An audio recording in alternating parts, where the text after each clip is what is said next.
Autistic children and adults often seek pressure in a variety of ways to calm themselves and cope with sensory overload.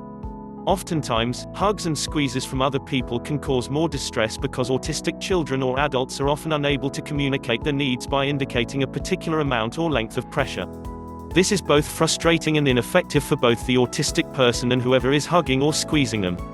The hug machine was created to help relieve this frustration, putting autistic individuals in control of their situation.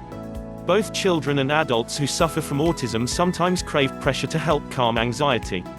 Because of this, one woman with autism developed the hug machine, also known as a hug box or a squeeze machine. The hug machine has two padded sideboards connected near the bottom of the boards to form a V shape.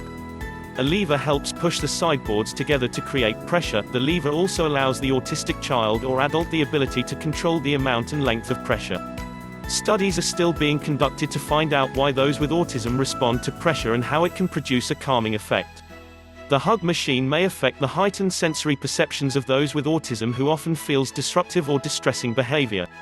By applying pressure, perhaps the autistic child or adult moves his or her focus to a single feeling the pressure, which in turn produces a calming effect.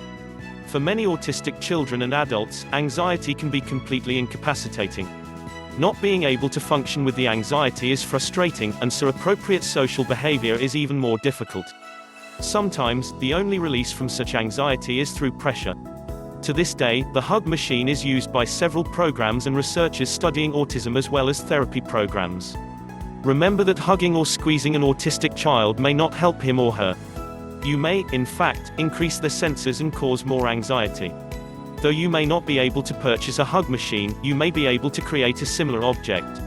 Try wrapping the autistic child or adult in a blanket, where they can control how much pressure to apply.